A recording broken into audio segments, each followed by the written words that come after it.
할렐루야. 좋은 날 주심을 우리 하나님께 찬양으로 영광 돌리겠습니다. 우리 마음의 고백을 찬양에 담아서 함께 드렸으면 좋겠습니다. 나의 하나님, 나의 하나님, 그 크신 사랑 나의 마음 속에는 언제나 슬픈 눈물 지을 때 나의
기도하며 나가기를 원합니다.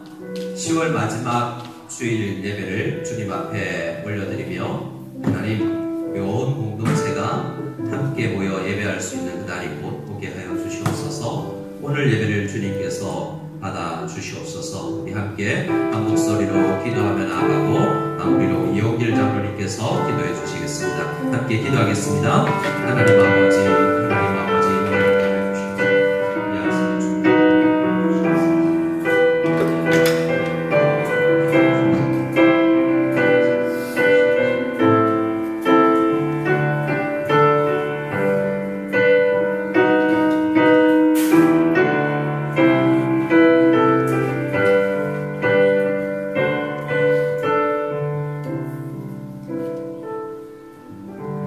여호와여, 위대하심과 권능과 영광과 승리와 위엄이 다 주께 속하였사오니 천지에 있는 것이 주의 것입니다. 부와 귀가 주께로 말미암고 또 주는 만물의 주제가 되다. 손에 권세와 능력이 있사오니 모든 사람을 크게 하심과 강하게 하심이 주의 손에 있나이다. 이제 우리가 주께 감사하오며 주의 영화로운 이름을 찬양하나이다. 할렐루야. 주님의 은혜에 감사드립니다. 언제 끝날지 모르는 코로나19 기간을 살면서 일상의 어려움과 경제적인 불안, 불확실한 내일 등 절망적인 순간들이 많지만 이런 환경 속에서도 연약한 저희들을 부르셔서 예배하게 하심에 감사를 드립니다. 한 주간도 우리의 죄와 강팍한 심령을 갖고 우리의 잘못으로 함부로 살아온 우리의 삶을 고백하고 회개합니다. 올해에도 교회 가운데 많은 어려움과 고난이 닥칠지라도 믿음으로 주님을 신뢰하며 감사함으로 주님께서 주시는 지혜로 어둠의 터널을 속히 통과해 나갈 수 있도록 지혜와 명철을 허락해 주시길 기도드립니다. 코로나19 사태가 속히 진정되어 일상이 회복되게 하시며 무소비 연합교회가 필라델피아 교회와 같은 거룩한 교회가 되어 주님의 마음을 잘 알고 중국 땅과 주님의 손길이 필요한 곳에 선한 청지기 역할을 잘 감당하게 도와주시옵소서. 새신자 가족들이 보이지 못하는 상황에도 주님을 사모하고 잘 정착하게 하시고 대학 입시를 준비하는 학생들이 끝까지 기도로 나아가게 하옵소서. 여러 곳으로 흩어져 있는 우리의 가족들을 안전으로 지켜주시고 병중에 있는 성도들과 여러 모양으로 어려움을 겪고 있는 성도들 가정을 위로해 주시고 성도들과 선생님들의 비자가 잘 해결되도록 긍휼을 베풀어 주옵소서. 오프라인으로 진행되는 모든 모임 가운데 은혜를 더하여 주시고 안전한 모임이 되게 하여 주시며 삼재교회의 입주 협상 가운데 그리고 우리 공동체가 같이 사용할 장소도 적정한 시기에 잘 정할 수 있도록 은혜를 구합니다. 성령이 하나 되게 하신 온 성도가 겸손과 온유와 오래 참음과 사랑 가운데 서로 용납하며 용서를 구하며 힘써 지키며 살게 하시고 교회를 섬기시는 김 선생님과 장 선생님, 오 강부사님의 사역 가운데 은혜와 기쁨이 더욱 넘치게 하시고 앞서가는 재직들과 부서장님들과 구역장님들 여러 모양으로 섬기는 주의 일꾼들이 먼저는 주님과 화목하게 하시고 항상 잘했다 칭찬받게 하옵소서. 한 해 동안 우리가 허락하신 일터와 가족을 위해 기도에 힘쓰며 맡겨진 일에 최선을 다하고 삶의 현장에서 감사와 존중과 올바른 인성을 실천하게 하옵소서. 예수님의 이름으로 기도드립니다. 아멘.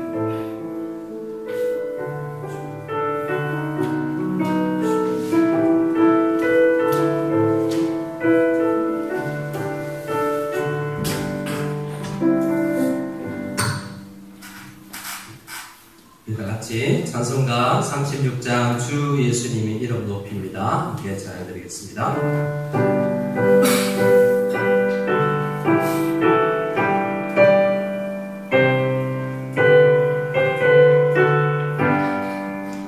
주 예수 이름 높이요 다 찬양하여라. 금멸유관을 들여서 만유의 주 찬양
우리 드린 헌금을 위해서 함께 봉헌기도 올려드리겠습니다.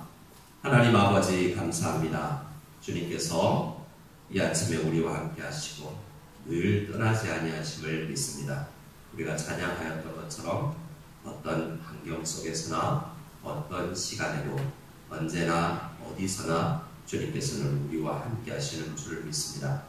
우리의 믿음은 흔들리기도 하지만 주께서 우리와 함께 하셔서 떠나지 아니하시고 우리를 붙들어 주시는 것을 믿사오니 우리가 주께서 주신 것으로 주님께서 은혜 주셔서 우리가 가질 수 있고 누릴 수 있던 것으로 감사하며 하나님 앞에 나아갑니다. 감사의 제목을 굳게서 주님 앞에 올려드리는 그 귀한 감사의 마음마다 축복해 주시고 모든 것이 주님의 것이라는 믿음의 고백 가운데 함께하여 주시옵소서. 주님 나라를 위해서 더 귀하게 쓰임받기 위하여서 드리는 선물과 구제와 각종 궁금들 위해 함께해 주시고 그 마음들 위해 함께해 주셔서 더 풍성하게 주님 앞에 드릴 수 있는 환경이 되게 도와주시옵소서. 가장 어려운 환경 가운데 놓여 있는 성도님들을 위로하여 주시고 힘을 주시고 길을 열어주시기를 간절히 바라옵고 우리와 함께 하시는 임마누엘 우리 주 예수 그리스도의 이름으로 기도드리옵나이다. 아멘. 우리 앞에 자울 한번 인사했으면 좋겠습니다. 이렇게 인사하겠습니다. 예수님의 이름으로 축복합니다. 예수님의 이름으로 축복합니다.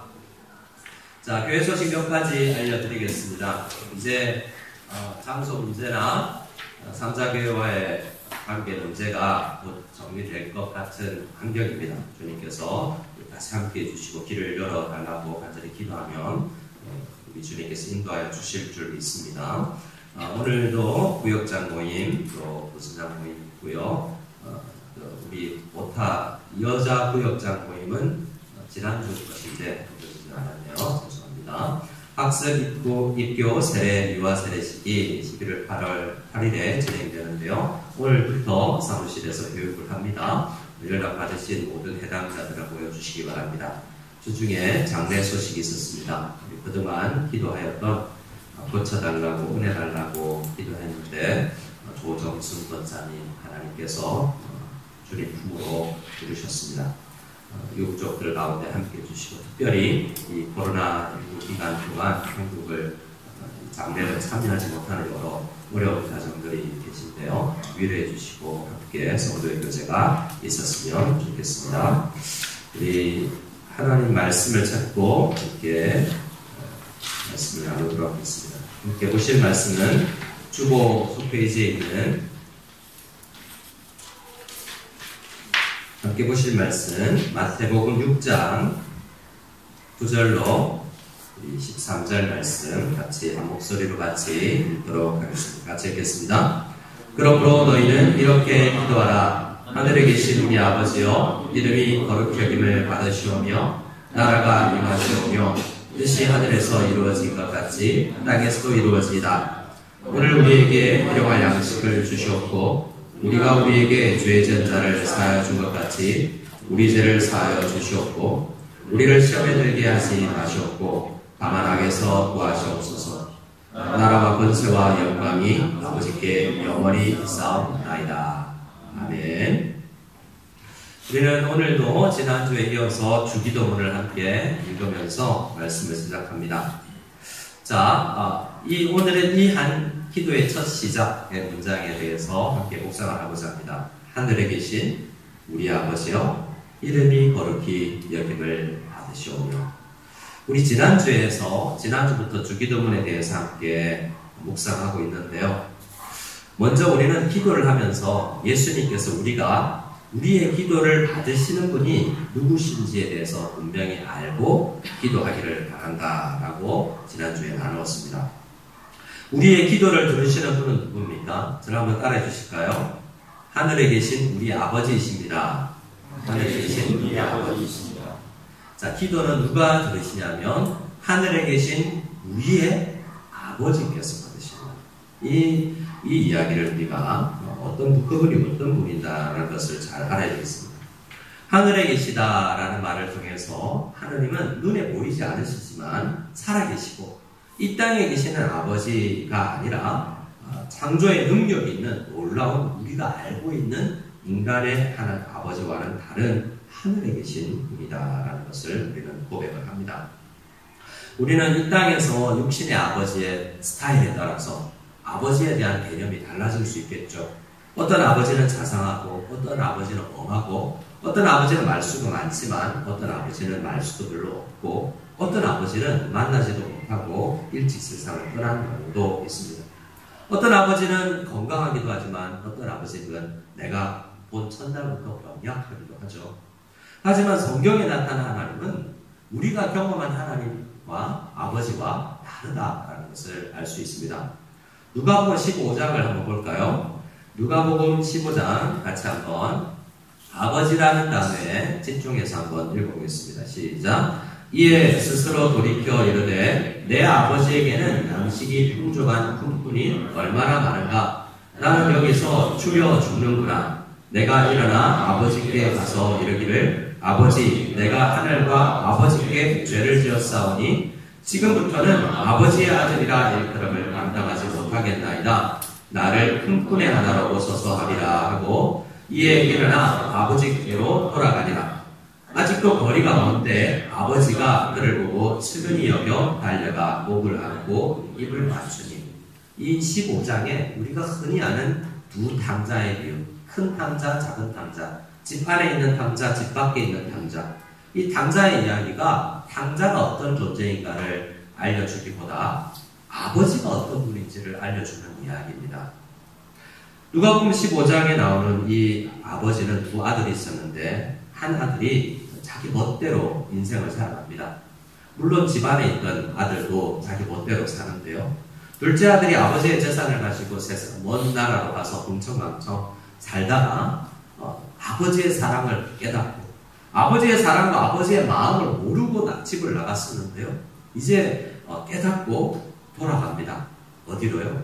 집이 아니라 아버지에게요. 근데 집 앞에 머무르자 쭈뼛쭈뼛 아버지에게 자신있게 다가가지 못하자 어떻게 합니까? 아버지가 달려가죠. 아버지가 그 못난 죄인에게 달려가는 거예요. 입을 맞추고 목을 끌어안고 또 우리가 읽진 않았지만 옷을 입히고 가락지를 끼고 살진 송아지를 잡아서 말잔치를 벌이죠.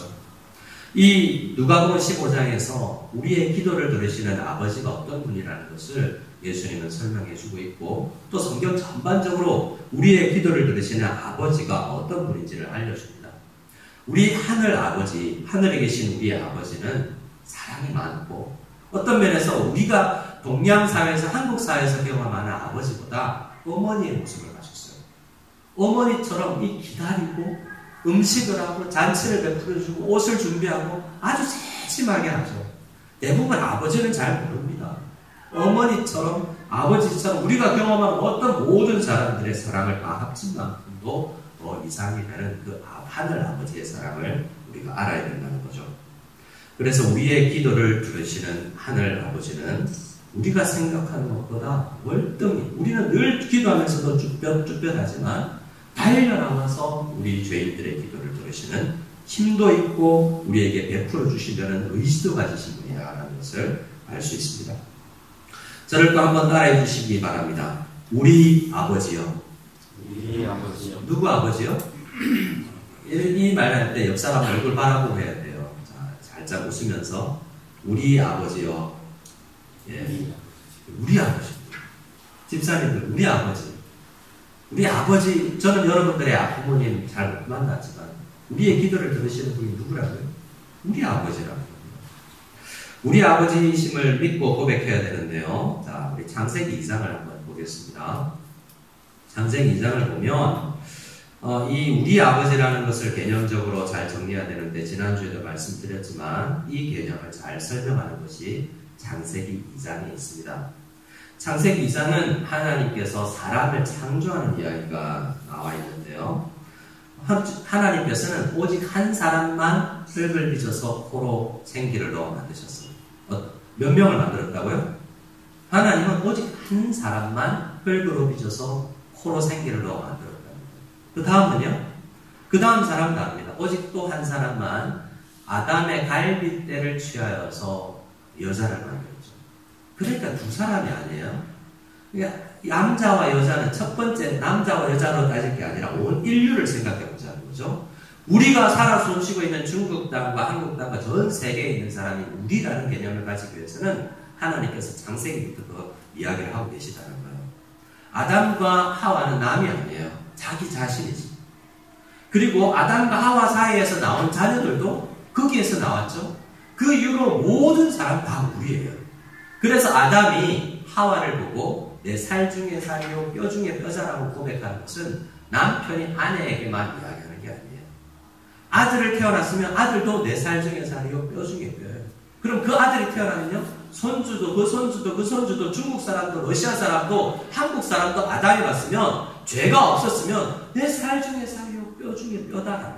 다르지 않은 어떤 의미에서 우리보다 더 작은 의미의 나다라는 의미를 가질 정도의 우리 모든 일들은 한 사람에게 속해 있다는 성경은 그것을 이야기하죠.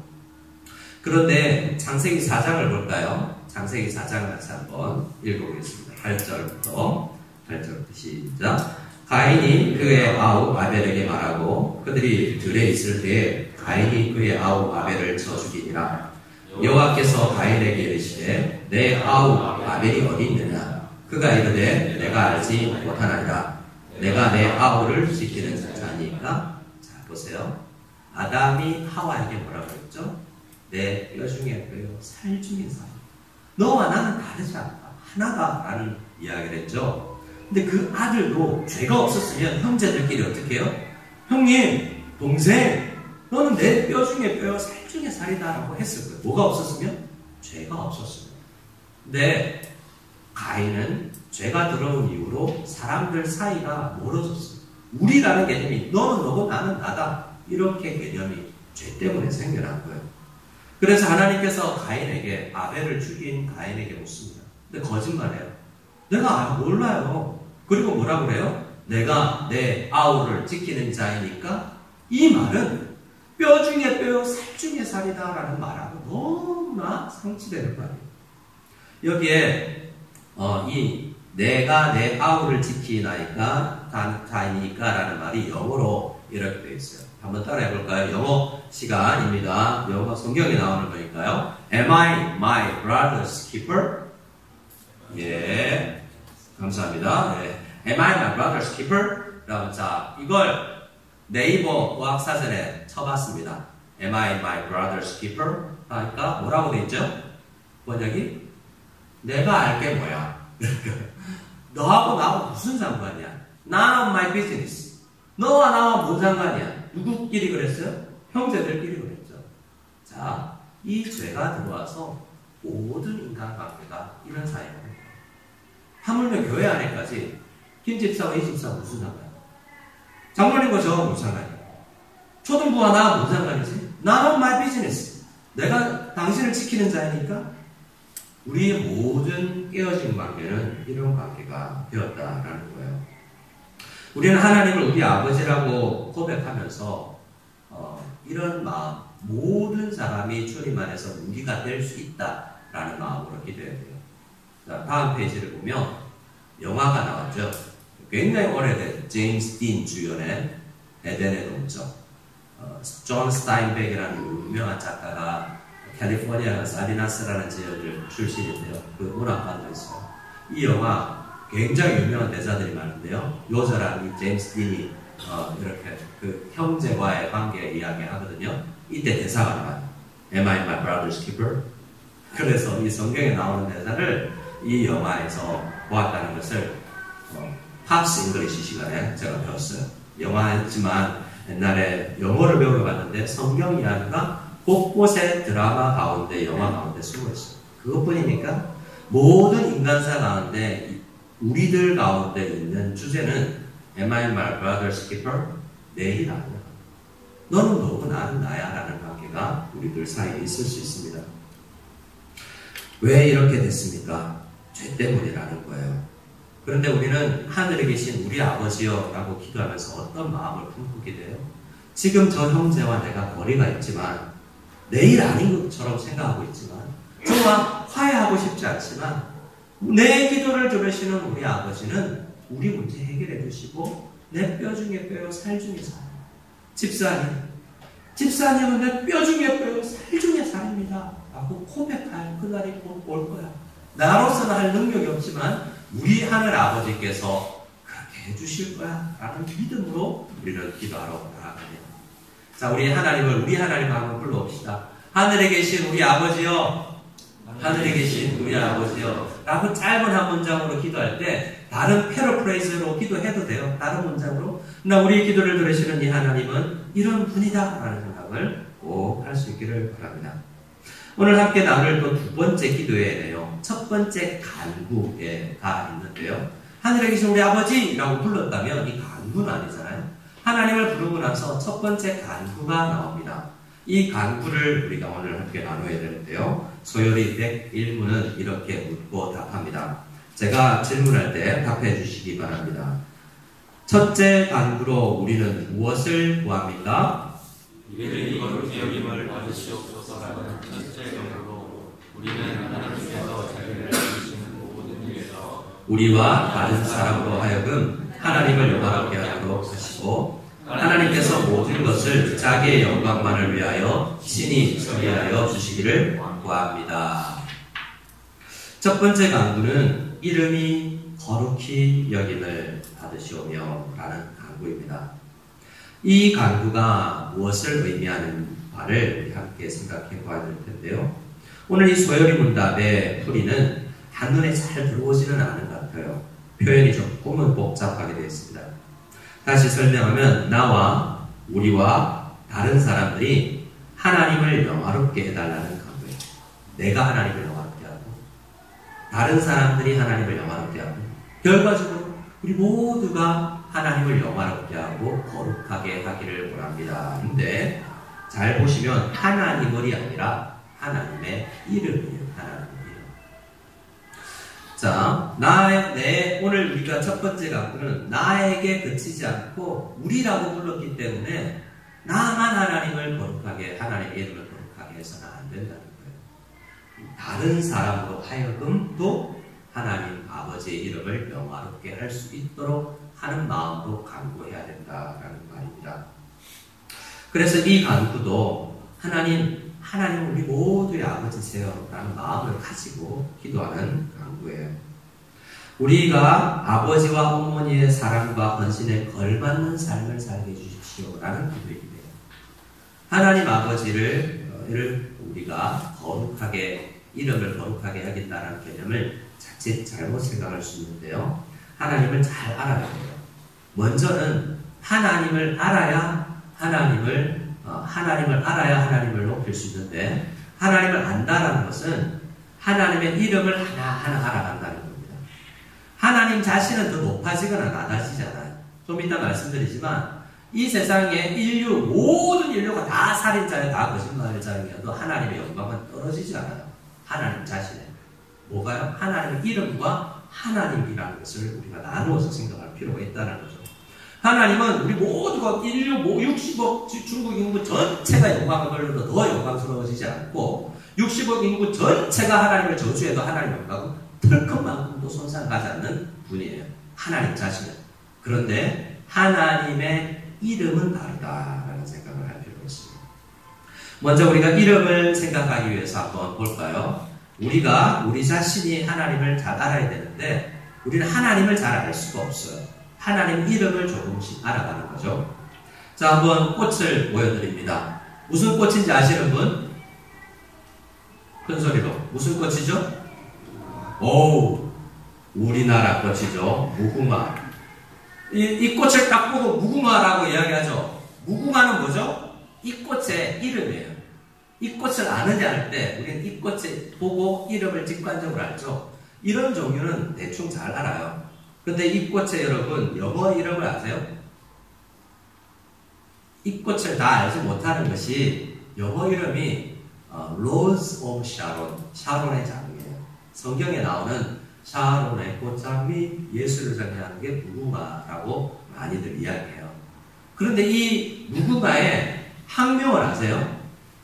학명을 보면 이 무궁화의 학명은 히비쿠스 시리아쿠스라고 되어 있어요. 히비쿠스 시리아쿠스라는 것은 히비쿠스라는 신의 이름에서 나온 거예요. 이집트 신인데 신의 이름을 따서 그 신처럼 아름답다라는 거예요. 우리는 이 무궁화를 역사의 상황에 따라서 왕들이 이름을 바꿔주기도 합니다. 우리나라 조선시대는 훈화초라고 부르기도 하고 다양하게 이름을 바꿔 불렀어요. 이름을 알아가면 알아갈수록 그를 더 알아가는 것이기도 하죠. 근데 하나님의 이름을 안다는 것은, 자, 이 이름을 우리가 많이 안다고 이 꽃이 달라지잖아요. 근데 하나님 이 꽃을 더 즐길 수 있고 내가 그 꽃을 더 잘 알아가는 그 풍요로움이 나한테 생기는 거죠. 이 꽃의 이름을 많이 안다고 해서 이 꽃 자체가 달라지지 않는 거예요. 우리는 어떤 사물의 이름을 붙입니다. 그러나 이 꽃에 이 사물의 이름을 붙인다고 해도 대부분의 사물들은 그 자체와 그 이름이 그냥 비슷하고 더 알아갈 필요도 없지만 우리 하나님은 한 이름을 붙일 수 없는 분이에요. 책상하고 이름 붙이면 누구나 다 저게 책상인 줄 알죠. 걸상하면 누구나 컵에 보면 누구나 저건 컵이고 컵 아닌 게 아니잖아요. 하나님은요? 하나님이라는 이름을 부르면서 하나님 다 할 수 있나요? 아니에요. 하나님은 너무 한 이름을 붙일 수 없이 너무나 다양한 것이 연이 많은 분이죠. 그래서 우리 하나님의 이름은 여호와 샴마, 여호와 라파, 여호와 체바오트, 여호와 이레. 우리 하나님은 이름을 알아가면 알아갈수록 늘 풍요로운 분이에요. 결과적으로 여호와의 이름을 거룩히 여긴다는 것은 내가 하나님을 거룩하게 만드는 게 아니라 그 이름 앞에 내가 합당한 삶을 살 때, 하나님을 잘 알 때, 이름을 알아가면서 그 이름에 어울리는 삶을 사는 자녀들이 되는 것이, 내가 달라지는 것이 하나님의 이름을 거룩히 여긴다라는 의미가 되는 거예요. 또 예를 들어볼까요? 정확한 예는 아니지만, 자, 사진 하나를 보여드립니다. 학교 로고예요. 어느 학교 로고이게요? 우리 자녀들이 좀 갔으면 하는 베리타스 룩스메아, 라틴어로 되어 있는, 진리가 없는 학교는 뭐 일부 있지만 베리타스 룩스, 빛과 진리를 어느 학교 대학에나 많이 놓고 있는데 서울대학교 로고죠. 다음 학교, 그러니까 우리 상징을 딱 보고 서울대 딱 알죠? 이름을 부를 수 있죠. 직관적으로. 자, 그런데 서울대는 다 대부분 칭송합니다. 자, 이 학교 로고를 딱 보고 어느 학교인지 아시는 분? 어느 학교게요? 어디요? HCU. 자, 다음 로고를 보면 좀 더 어느 학교게요? 한동대학교요. 아, 이 글자로 영어 철자로 된 로고만 보고 잘 모르시구나. 이것 같아요. 자, 우리는 한동대를 잘 알고 막 해도 그 학교 높아지거나 낮아지거나 하지 않아요. 근데 이건 이 이야기를 하면 조금 이야기와 하나님을 이름을 아는 것과 좀 다른데, 저희 형님이 회사에서 신입사원들을 이 면접 보고 채용하는 일에 좀 기여를 하고 있나 봐요. 그 회사 들어가지고 오래됐거든요. 근데 저에게 어느 날 한국에 있을 때 묻는 거예요. 영현아, 너 한동대라고 들어봤니? 자기는 들어도 보지도 못했대요. 뭐 들어봤죠? 우리 기독교인들 사이에서는 잘 좀 알려져 있었으니까. 왜요? 그러니까 한동대를 하나 뽑았는데 얘가 일을 너무 잘해.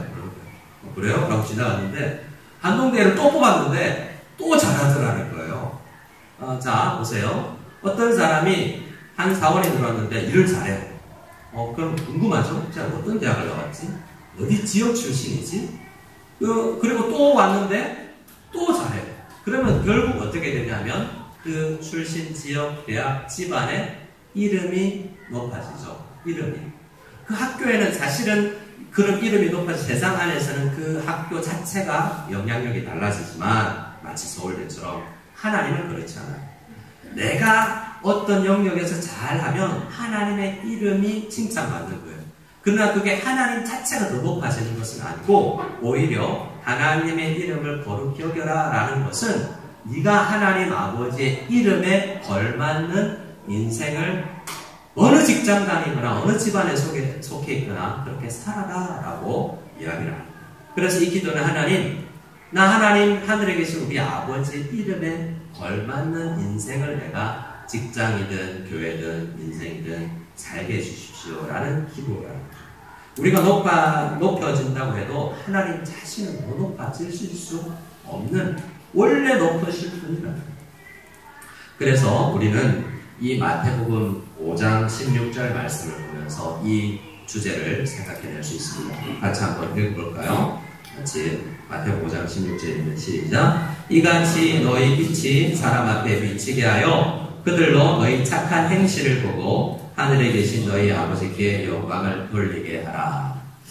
자, 이 이야기들은 그래서 하나님께서 영광이 많이 돌아가지만 하나님 더 부유해지고 더 풍성하게 영광스러워진다는 게 아니에요. 그런 인생을 살도록 하라라는 이야기죠. 이 말씀에 의미하는 바는 우리가 성도로서 살아가면 우리가 하나님 앞에 그런 존재가 되면 하나님의 이름에 합당한 삶을 살게 되면 하나님이 기뻐하신다라는 정도로 이해를 하면 될 것 같습니다. 우리는 하나님을 알면 알수록 어떻게 되는가 실제로 하나님을 알면 알수록 하염없이 내가 하나님 앞에는 작은 존재구나라는 것을 오히려 깨닫게 돼요. 어떻게 된다고요? 하나님의 이름을 알아가면 알아갈수록 하나님 앞에 영광 돌리고 싶은데 나 같은 존재가 영광을 돌릴 수 있을까라는 생각이 점점 들게 된다는 거예요. 사도 바울의 예를 들어볼까요? 사도 바울의 고백이 자기 자신 하나님 앞에 선 자기 자신 하나님을 알아가면 알아갈수록 자기 자신을 어떻게 여기는지가 사도 바울의 시대적 편지 속에 연천해 나가는 것을 보게 됩니다. 같이 한번 읽어볼까요? 고린도전서 15장 9절입니다. 사도 바울이 하나님을 알면 알수록 자기 자신을 뭐라고 부르는가? 고린도전서는 상당히 초기에 쓰여진 성경인데요. 여기에서 자기를 뭐라고 부릅니까? 같이 읽어보겠습니다. 시작. 나는 사도 중에 가장 작은 자. 뭐라고요? 사도 중에 가장 작은 자. 사도 중에 가장 작은 자는 어떤 의미예요? 목회자들이 여럿 있는데 목사님들 중에 내가 막내. 뭐 이 정도의 느낌이라면 뭔가 그래도 목회자구나, 사도구나라고 할 거 아니에요? 그런데요. 그 다음에 기록된 에베소서 3장 8절에 보면 자기 자신을 뭐라고 소개합니까? 같이 읽어보겠습니다. 시작. 모든 성도 중에 지극히 작은 자보다 더 작은 자. 이것은 겸손의 표현이 아니에요. 하나님을 알아가니까 하나님 우리 아버지라는 생각에서 나는 저 다른 사람보다 나 잘나지, 이 정도는 잘하지, 나는 이 정도 신앙생활 잘하고, 나는 찬양을, 나는 헌금을 잘 못해도 나는 열심히 기도하지, 뭔가 잘하는 줄 알았는데 하나님을 알아갈수록 저 성도보다 내가 못났구나 라는 걸 진심으로 알게 됩니다. 목회를 하면 할수록 내가 모든 성도님들보다 잘한 게 아니라 이 못난 자를 왜 세우셨지라는 의문이 들 정도로 나 자신의 본질이 연약함이 보이기 시작합니다.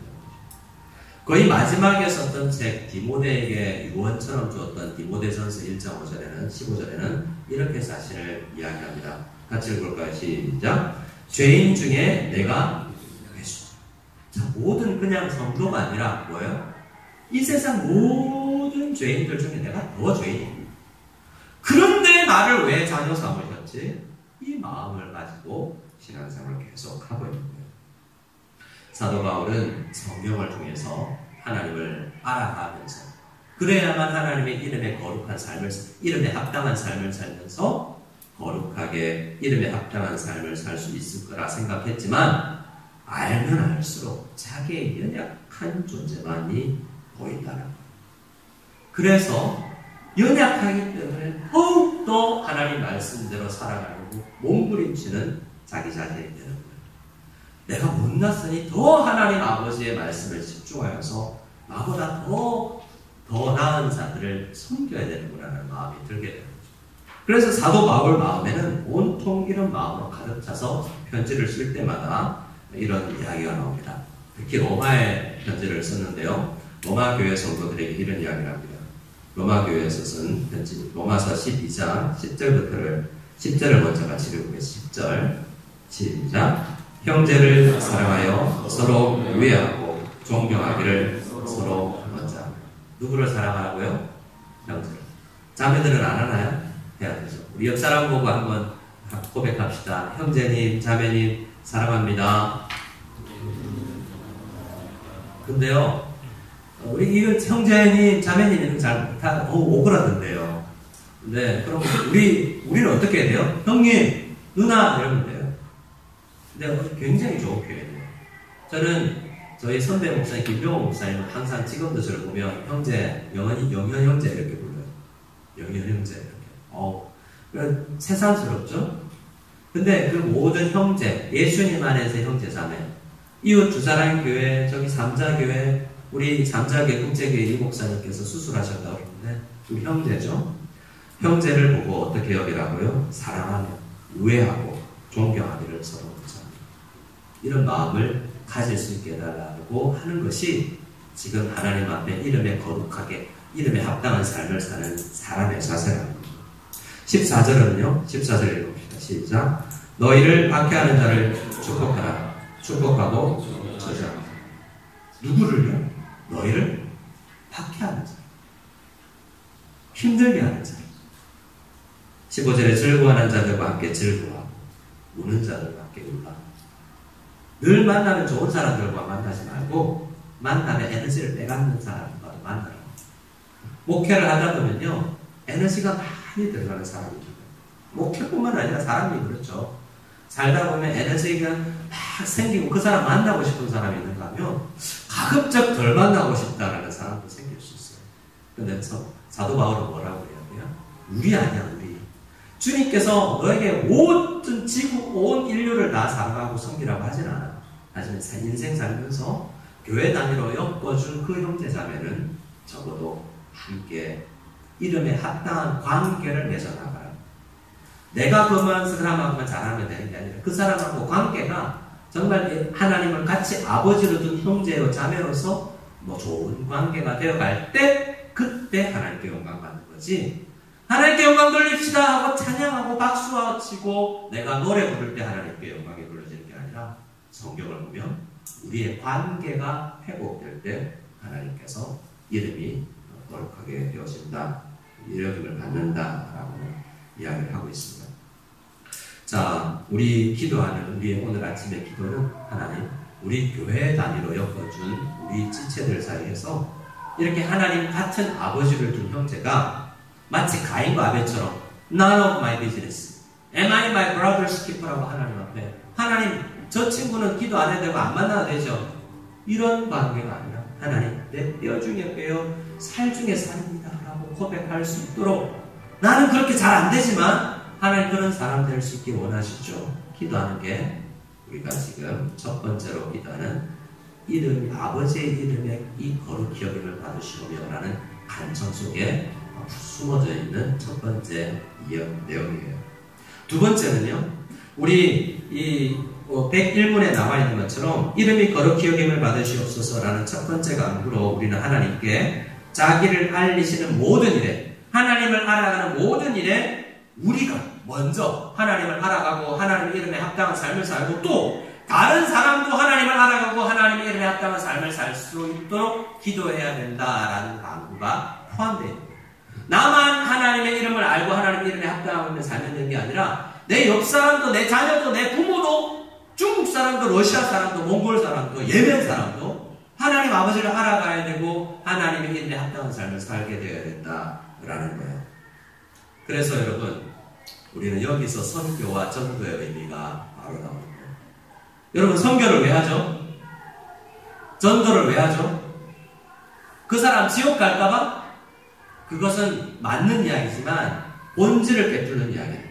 그 사람 전도해서 지옥 가지 않게 내가 전도하는 게 아니라 그 사람이 하나님을 안 믿으면 그 사람을 통해서 하나님의 이름이 거룩하게 여기지는 그러한 삶이 그에게 일어나지 않기 때문에 적어도 그 상황 가운데 하나님의 이름이 망령된 흐름을 막하고 하나님의 이름이 저주를 받고 하나님의 이름에 합당하지 않게 그 지역 상황이 되어 있기 때문에 그 사람이 하나님의 이름을 알고 하나님의 이름에 합당한 삶을 살게 하도록 하나님의 영광 때문에 선교하고 전도한다가 성경에서 이야기합니다.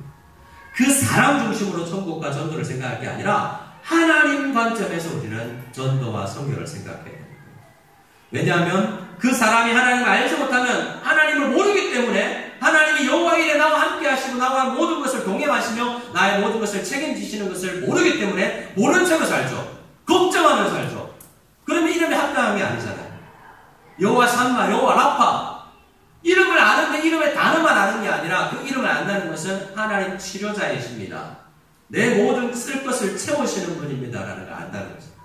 그러면 이름만 단어만 알고 있고 삶은 그렇지 않으면 선교지에 하나님 모르는 사람에게서 하나님의 이름이 망령되어 일컫는 것처럼 우리 그리스도인 교회 다니는 사람을 통해서도 그러한 이름에 합당한 삶을 살지 않을 때 여전히 하나님의 이름이 거룩하게 여김을 받지 않은 거라는 거죠. 이름에 합당한 삶을 살게 해달라는 것입니다. 그래서 하나님 이름에 합당한 내 삶의 향기가 퍼져나가게 도와주십시오 라는 거예요. 그렇게 인생을 사는 사람들이 어떤 마음이 들어요? 쟤는 왜 안 그렇게 살지? 너무 이렇게 사는 게 중요하고 하나님 명령이고 이렇게 살면 나에게도 좋은데 저 친구는 왜 그렇게 안 살지? 하나님의 이름을 왜 모르지? 하나님의 이름에 합당한 삶을 왜 살지 않지? 라는 생각을 들어서 안타깝게 여기고 전도하고 선교하게 되고요. 또 하나님을 적극적으로 저주하고 욕하는 사람들을 보면 화가 나게 되어 있어요. 그 이야기가 아주 잘 나와 있는 것이 사무엘서 17장의 이야기죠. 이 이야기를 보면 이 다윗이 형들이 있는 곳에 아버지의 심부름으로 전쟁터에 가게 되죠. 블레셋과의 전쟁인데 이스라엘 사람들이 벌벌 떨고 계셨어요. 그 앞 블레셋 사람의 전쟁을 돕구는 사람이 있는데 어떤 식으로 전쟁을 하냐면 일단 1대1로 붙자.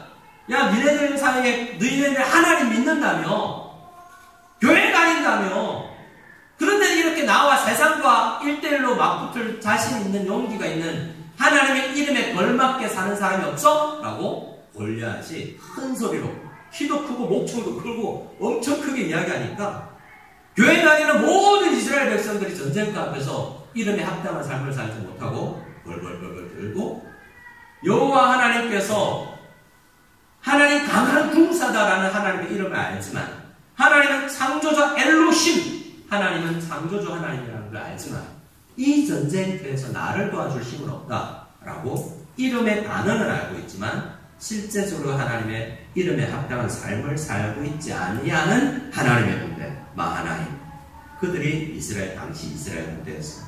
그런데 다윗은요, 다윗이 형님 심부름 아버지 심부름 와서 잘 들어보니까 저 골리앗이라는 블레셋 사람이 하나님의 군대를 욕하는 거예요. 하나님의 소속인데 저 군대는 하나님의 소속인데 하나님의 소속된 군대를 욕한다는 것은 곧 하나님의 이름을 망령되이 일컫는 것입니다. 십계명 안에도 모세를 통해서 준 그 계명 안에도 하나님의 이름을 망령되이 일컫지 말라고 되어 있잖아요. 하나님의 이름에 합당한 삶을 살지 않더라도 하나님의 이름을 저주하거나 욕하지는 말아야 되는데 그들이 그 존재를 보니 다윗은 속에서 끌어오르는 거죠.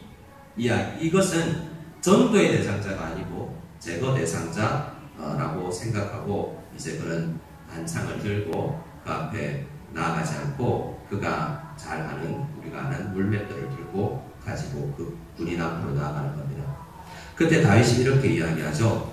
44절 45절 같이 읽겠습니다. 시작. 블레셋 사람이 또 다윗에게 이르되 내게로 오라. 내가 내 살을 몽중의 새들과 들짐승에게 주리라 하는지라. 다윗이 블레셋 사람에게 이르되 너는 칼과 창과 단창으로 내게 나오거니와 나는 만군의 여호와의 이름 곧 내가 모욕하는 이스라엘 군대의 하나님의 이름으로 내게 나아가노라. 무슨 이야기죠? 나 하나님 믿는 사람이고 내 하나님은 날 도와주시는 분이야. 내가 물맷돌 잘 돌리는 게 아니라 사자와 짐승과 싸울 때도 하나님께서 나와 함께 하셨기 때문에 지금 이 상황에도 하나님께서 나와 함께 하신 거예요. 고등학교 때까지만 대학교 때까지만 하나님께서 나와 함께 하는 게 아니고 오늘 이 직장생활 가운데 이 사업의 어려운 가운데도 하나님은 나와 함께 하시는 그 이름을 가지신 분이고 나는 그 이름을 믿는 하나님 아버지의 자녀이기 때문에 이 답답해하는 연약한 많은 형제들 두고 연약한 나이지만 나 하나님 이름 믿고 나아갑니다. 이름에 합당한 삶을 지금 살고 싶습니다. 라고 기도하며 나아가는 거죠.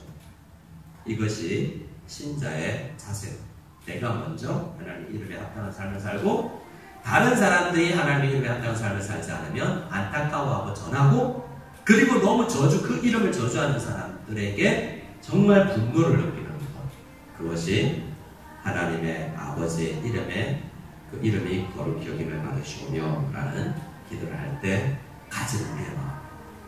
근데 온 세상에 우리 직장 속에 다닐 때 하나님 이름을 모르는 사람 만나도 답답하지 않고 하나님의 이름을 저주하는 책이 출간되고 강연자가 나와서 하나님을 욕해도 전혀 말 잘하네 라는 생각으로 하고 넘어갈 게 아니라 그 다윗의 마음을 가질 필요가 있다는 겁니다.